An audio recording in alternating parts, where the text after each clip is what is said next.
Hello, എല്ലാവർക്കും നമസ്കാരമുണ്ട്. ഇന്നത്തെ വീഡിയോയിൽ ചിക്കൻ കൊണ്ട് ഞാൻ എന്തെങ്കിലുമൊക്കെ ഉണ്ടാക്കാമെന്ന് വിചാരിച്ചു. അപ്പോൾ തോന്നി നാടൻ രീതിയിലുള്ള ചിക്കൻ റോസ്റ്റ് തയ്യാറാക്കാമെന്ന്. നമ്മൾ സാധാരണ ഉണ്ടാക്കുന്ന രീതിയിലൊന്നല്ല ഉണ്ടാക്കുന്നത്. ഇതിൽ ഒരു പൊടിയും മസാലയൊന്നും വേണ്ട, ജിഞ്ചർ ഗാർലിക് പേസ്റ്റോ ഒന്നും ആഡ് ചെയ്യേണ്ട ആവശ്യമില്ല. അപ്പോൾ നമുക്ക് എങ്ങനെ ഉണ്ടാക്കാമെന്ന് നോക്കിയാലോ. 3 ഇൻഗ്രീഡിയൻസേ വേണ്ടൂ. ഇതിന് കുറച്ച് വറ്റൽമുളക്, ഒരു 200-250 ഗ്രാം ചെറിയ ഉള്ളി, അത് ചതച്ചെടുക്കണം.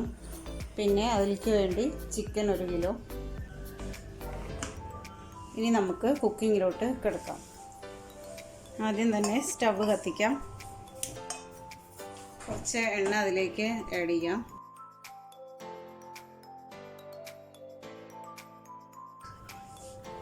അതിലേക്ക് ചതച്ച് വെച്ച ചെറിയ ഉള്ളി ഇടാം.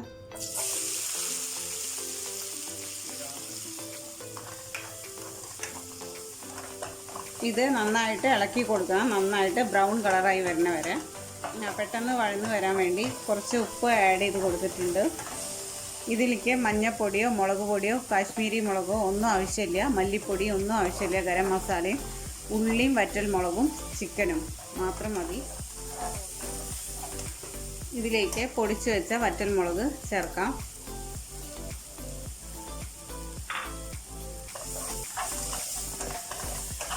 എരിവ് കൂടുതൽ വേണ്ടവർക്ക് കൂടുതൽ എടുക്കാം.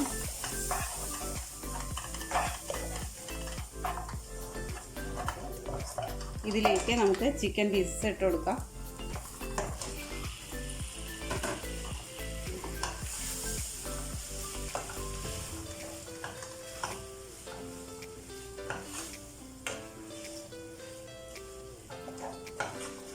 എന്നിട്ട് ആവശ്യത്തിന് ഉപ്പ് ഇട്ട് കൊടുത്ത് അടച്ചു വയ്ക്കാം.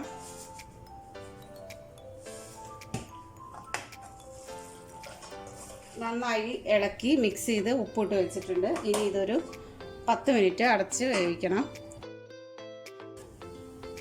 10 മിനിറ്റ് ആയിട്ടുണ്ട്. നമുക്ക് തുറന്ന് നോക്കാം. ഇതിലേക്ക് വെള്ളമൊക്കെ, ചിക്കനിലെ വെള്ളമൊക്കെ നന്നായി ഇതിലേക്ക് ഇറങ്ങിയിട്ടുണ്ട്. ഇതൊന്ന് ഇളക്കി കൊടുക്കാം.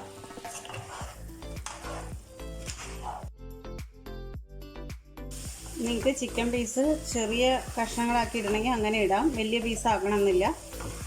ചെറിയ ചെറിയ കഷ്ണങ്ങളാക്കി ഇട്ടാലും ടേസ്റ്റാണ്.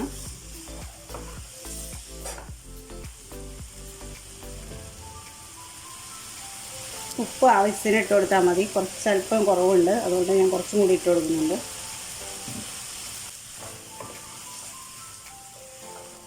നല്ല ബ്രൗൺ ആൻഡ് ബ്ലാക്ക് കളറാവണ വരെ വഴറ്റി കൊടുക്കണം.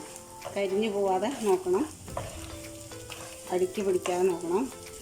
അത്രേ വേണ്ടൂ ഇതിൽ. കാരണം വെള്ളം പിന്നെ നമ്മൾ ആഡ് ചെയ്യുന്നില്ല, ചിക്കനിലുള്ള വെള്ളം മാത്രമേ ഉള്ളൂ. ഇനി ഞാൻ ഇതിലേക്ക് വിനെഗർ ചേർത്ത് കൊടുക്കാൻ പോവുകയാണ്. 1 ടേബിൾ സ്പൂൺ വിനെഗർ.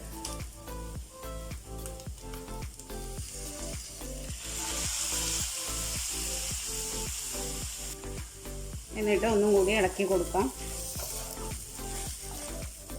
കറിവേപ്പില ഇല്ലാത്ത പരിപാടിയില്ല, അതുകൊണ്ട് കുറച്ച് കറിവേപ്പിലയും കൂടി ഇട്ട് കൊടുക്കുകയാണ്. കൈ കൊണ്ട് ഒന്ന് ഞരടിയിട്ട് വേണം ഇട്ട് കൊടുക്കാൻ, എന്നാലേ അതിലെ ഓയിൽ കണ്ടൻറ്റ് അതിലേക്ക് ഇറങ്ങുള്ളൂ കറിവേപ്പിലയുടെ. അപ്പോൾ നമ്മുടെ ചിക്കൻ റോസ്റ്റ് തയ്യാറായിട്ടുണ്ട്. ഇനി നമുക്ക് സെർവ് ചെയ്യാം. ഞാനൊരു പ്ലേറ്റിലേക്ക് മാറ്റുകയാണ്.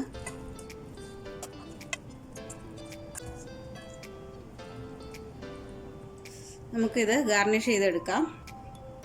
അപ്പം ഞാൻ ഗാർണിഷൊക്കെ ചെയ്തെടുത്തു. ചിക്കൻ റോസ്റ്റ് കഴിക്കാൻ റെഡി ആയിട്ടുണ്ട്. ഇത് നിങ്ങൾ തീർച്ചയായും ട്രൈ ചെയ്ത് നോക്കണം. നിങ്ങൾക്ക് ഉറപ്പായിട്ടും ഇഷ്ടപ്പെടും. ഇഷ്ടപ്പെട്ട് കഴിഞ്ഞാൽ നിങ്ങൾ കമൻറ്റ് ബോക്സിൽ ഫീഡ്ബാക്ക് അറിയിക്കാൻ മറക്കരുത്. കൂടാതെ ഈ വീഡിയോ ലൈക്ക് ചെയ്യാനും ഷെയർ ചെയ്യാനും മറക്കരുത്. ഈ ചാനൽ ആദ്യമായിട്ടാണ് കാണുന്നതെങ്കിൽ സബ്സ്ക്രൈബ് ചെയ്യാനും മറക്കരുത്. അപ്പോൾ നമുക്ക് അടുത്ത വീഡിയോയിൽ വീണ്ടും കാണാം. അതുവരെ നന്ദി, നമസ്കാരം.